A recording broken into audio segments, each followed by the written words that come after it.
Bismillahirrahmanirrahim. Assalamualaikum warahmatullahi wabarakatuh. Di Waalaikumsalam. sini kami dari kelompok 2, di mana akan membahas tentang kebijakan publik dalam anggaran pemerintah daerah.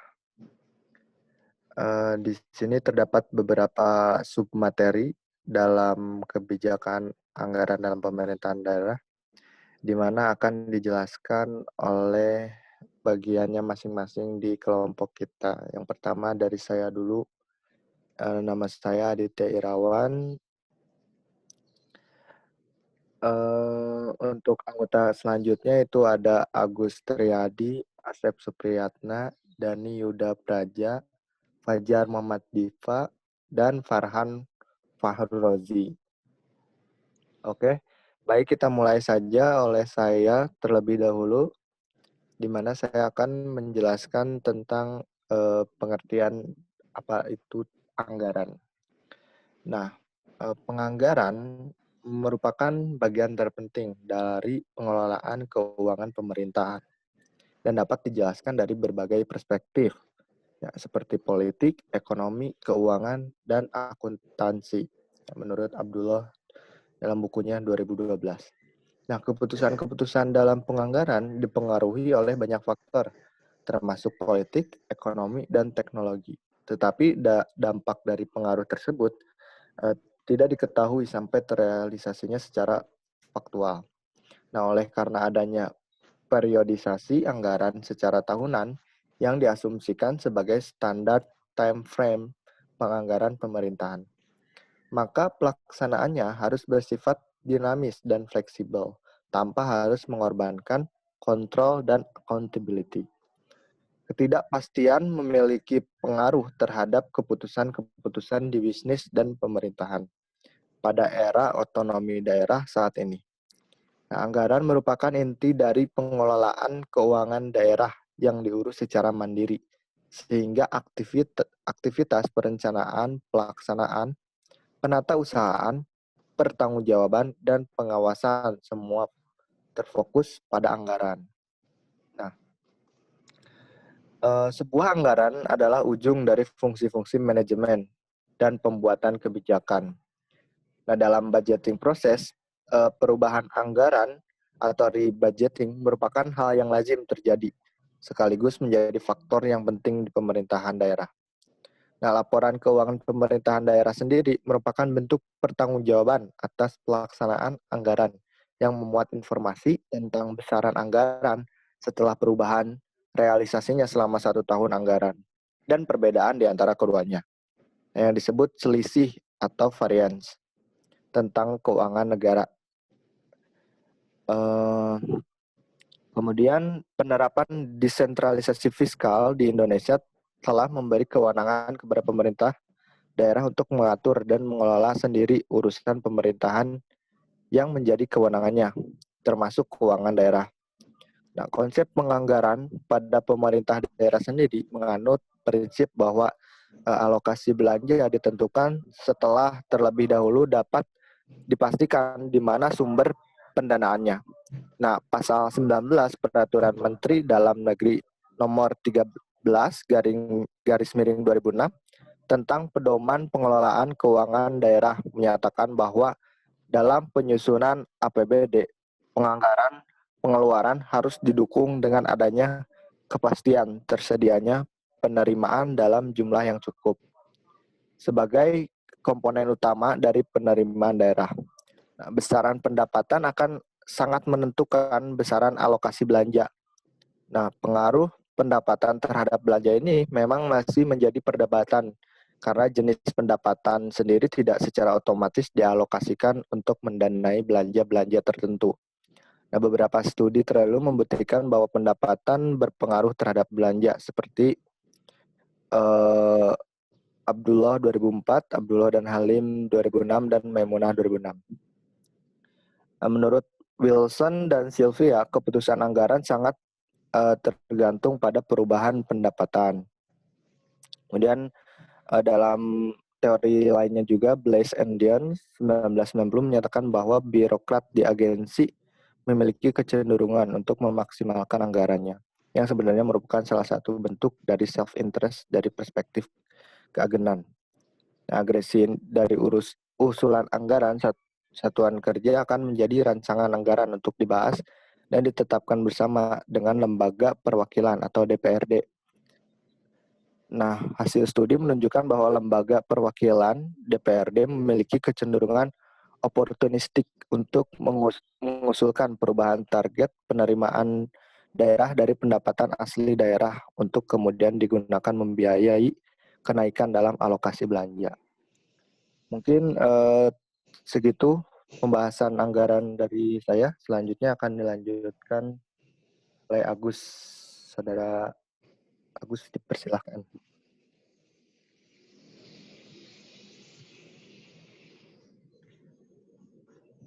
Bismillahirrahmanirrahim. Saya Agus Triadi akan membahas mengenai anggaran daerah. Pengertian APBD diambil dari Kementerian Pendidikan dan Kebudayaan, Direktorat Jenderal Kebudayaan. APBD merupakan salah satu instrumen kebijakan yang digunakan sebagai alat untuk meningkatkan pelayanan umum dan kesejahteraan masyarakat di daerah. Menurut Permendagri nomor 21 tahun 2011, APBD adalah rencana keuangan tahunan pemerintah daerah yang dibahas dan disetujui oleh pemerintah daerah dan DPRD, serta ditetapkan dengan peraturan daerah. APBD merupakan instrumen kebijakan yang utama bagi pemerintah daerah. Anggaran daerah juga digunakan sebagai alat untuk menentukan besar pendapatan dan pengeluaran. Selain itu, membantu pengambilan keputusan dan perencanaan pembangunan, serta otorisasi pengeluaran di masa-masa yang akan datang.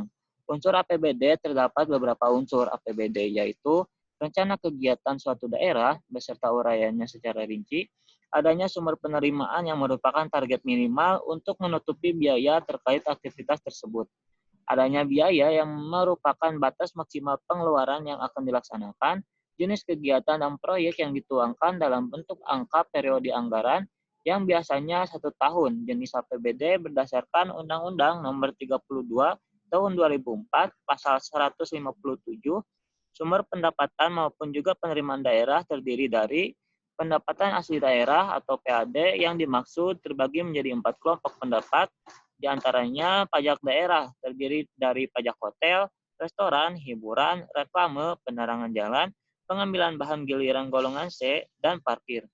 Retribusi daerah hasil pengelolaan kekayaan yang dimiliki daerah dipisahkan menjadi 3 bagian, yaitu bagian laba atau penyertaan modal pada BUMD, bagian laba atas penyertaan modal pada perusahaan BUMN, dan bagian laba penyertaan modal pada perusahaan swasta. Nah, PAD lainnya yang sah berasal dari lain-lain milik Pemda, misalnya hasil penjualan aset daerah yang tidak dipisahkan, jasa giro, pendapatan bunga, penerimaan atas tuntutan ganti rugi daerah, dan lainnya. Hal ini karena semakin besar sumber pendapat dari potensi daerah, maka daerah akan semakin leluasa untuk mengakomodasikan kepentingan masyarakat, di mana kepentingan masyarakat tanpa muatan kepentingan pemerintah pusat yang tidak sesuai dengan kebutuhan masyarakat di daerah. Nah, dana bagi hasil menurut PP nomor 55 tahun 2005, pasal 19 ayat 1, dana bagi hasil atau DBH terdiri atas pajak dan sumber daya alam. DBH pajak meliputi pajak bumi dan bangunan atau PBB, bagian perolehan hak atas tanah dan bangunan, dan pajak penghasilan. Sedangkan DBH sumber daya alam meliputi kehutanan, pertambangan umum, perikanan, pertambangan minyak bumi, pertambangan gas, dan pertambangan panas bumi. Cara untuk dana alokasi umum, dana alokasi atau DAU merupakan dana yang berasal dari APBD. Dialokasikan dengan tujuan pemerataan kemampuan keuangan antar daerah untuk membiayai kebutuhan pengeluaran dalam rangka pelaksanaan desentralisasi. Untuk cara menghitung DAU sendiri sesuai ketentuannya sebagai berikut, yaitu DAU ditetapkan sekurang-kurangnya 25% dari penerimaan dalam negeri yang ditetapkan dalam APBN. DAU untuk daerah provinsi dan kabupaten atau kota ditetapkan masing-masing 10% dan 90% dari dana alokasi umum. DAU untuk suatu daerah kabupaten atau kota tertentu diterapkan berdasarkan perkalian jumlah dana alokasi umum untuk daerah kabupaten atau kota yang diterapkan APBN dengan porsi daerah kabupaten atau kota. Mungkin itu yang bisa saya jelaskan. Selanjutnya, pembahasan selanjutnya akan disampaikan oleh Asep Supriyatna. Oke, terima kasih Agus. Perkenalkan, nama saya Asep Supriyatna. Saya akan menjelaskan mengenai kebijakan belanja daerah. Penggunaan anggaran daerah yang berorientasi pada kinerja memberikan implikasi bagi pemerintah daerah untuk melakukan efisiensi dalam pengeluaran daerah. Untuk itu, pemerintah daerah dituntut menerapkan kebijakan biaya strategik dengan memfokuskan pengurangan biaya secara signifikan. Pengurangan biaya pelayanan publik merupakan hasil dari perbaikan kinerja pemerintah daerah.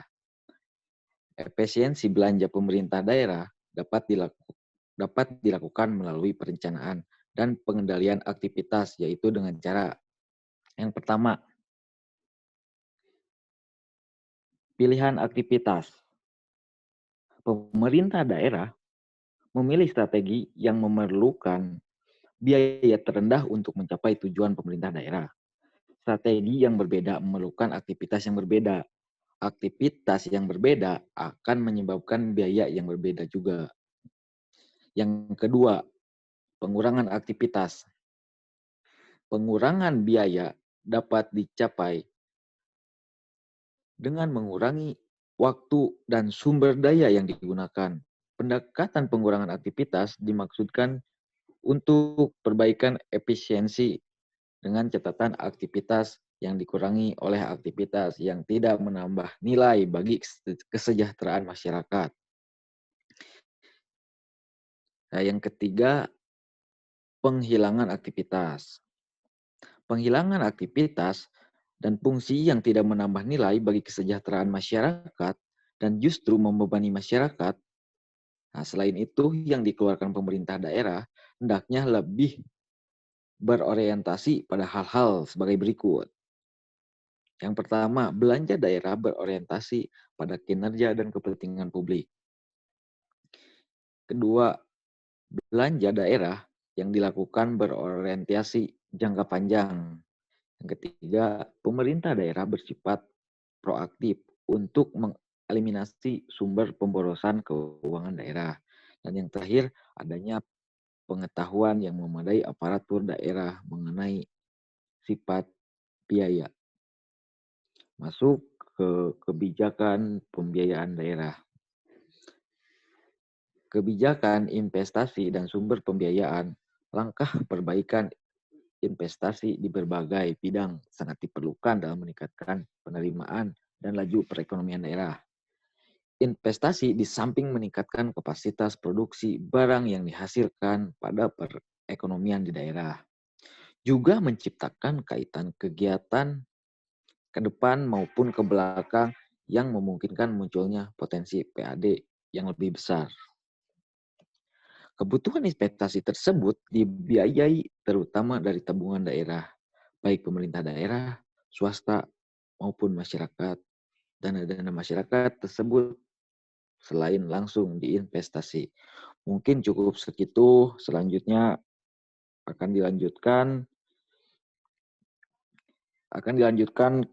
yang terakhir kepada kawan Tarhan Fahru Roji, silahkan.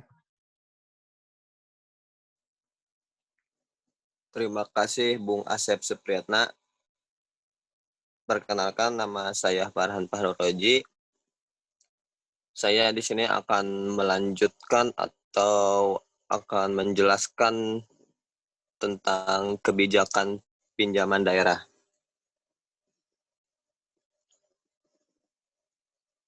Ya,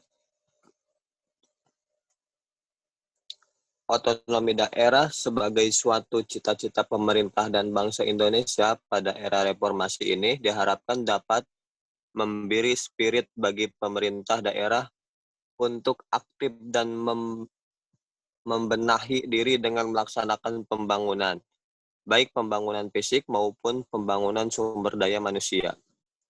Pembangunan fisik dapat berupa sarana dan prasarana daerah yang menyangkut infrastruktur sosial seperti rumah sakit, puskesmas, ekonomi seperti pembelajaran atau area industri, dan infrastruktur yang dibangun dikhusus dikhususkan untuk pelayanan kepada masyarakat, bukan hanya untuk memperoleh keuntungan murni seperti pasar, terminal, jalan, dan jembatan, dan lain-lain.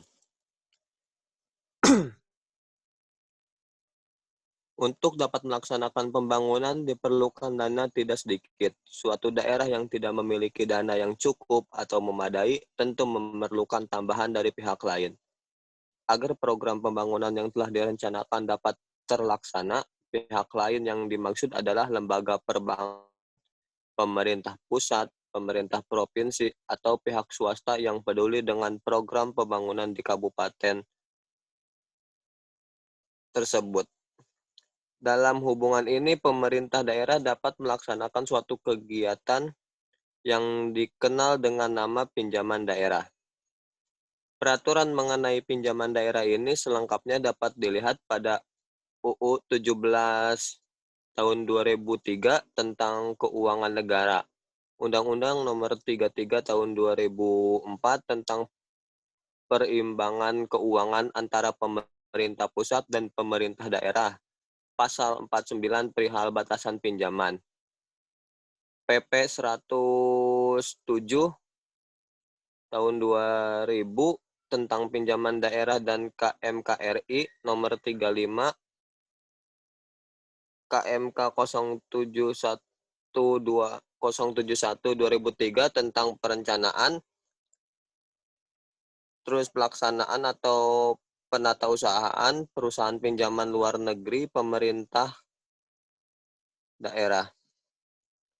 Dalam menggunakan dana pinjaman ini hendaknya lebih hati-hati, misalnya seperti 1. Syarat pinjaman hendaknya dengan bunga lunak dan ada masa tenggang. 2. Tujuan pinjaman hendaknya mempunyai multiplier efek yang besar dan cost recover. 3. Sumber dana pinjaman dari pihak lain yang tidak mempunyai persyaratan politik. Dan terakhir, tata cara pengesahan pinjaman tidak berbelit-belit, sehingga akan mengakibatkan biaya yang mahal atau kebocoran yang mengakibatkan kerugian bagi peminjam, dan pengawasan yang efektif dan efisien. Mungkin lanjut kesimpulan.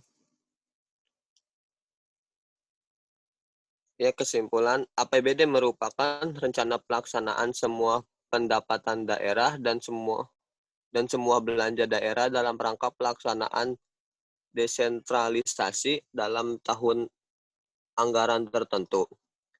Anggaran pendapatan dan belanja daerah, selanjutnya disingkat APBD, adalah suatu rencana keuangan tahunan pemerintah daerah yang disetujui oleh Dewan Perwakilan Rakyat Daerah UU Nomor 17 Tahun 2003 Pasal 1 Butir 8 tentang Keuangan Negara. Struktur APBD terdiri dari pendapatan daerah, belanja daerah, dan pembiayaan. Penyusunan APBD harus sistematis sesuai dengan jadwal dan penyusunan yang telah terlampir dalam undang-undang. Pemerintah dan DPRD merupakan pemegang tanggung jawab dalam proses penyusunan RAPBD sehingga penetapannya menjadi Perda APBD.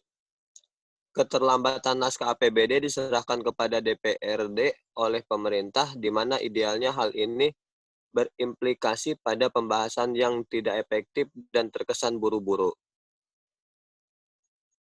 Mungkin sekian dari saya. Saya kembalikan kepada Pak Moderator.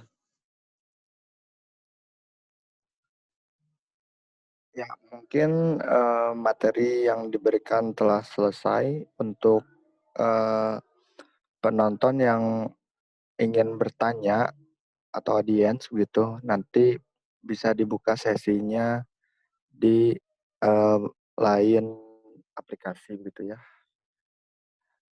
Mungkin kalinya kami memohon maaf bila banyak kekurangan atau kesalahan dalam memberikan materi.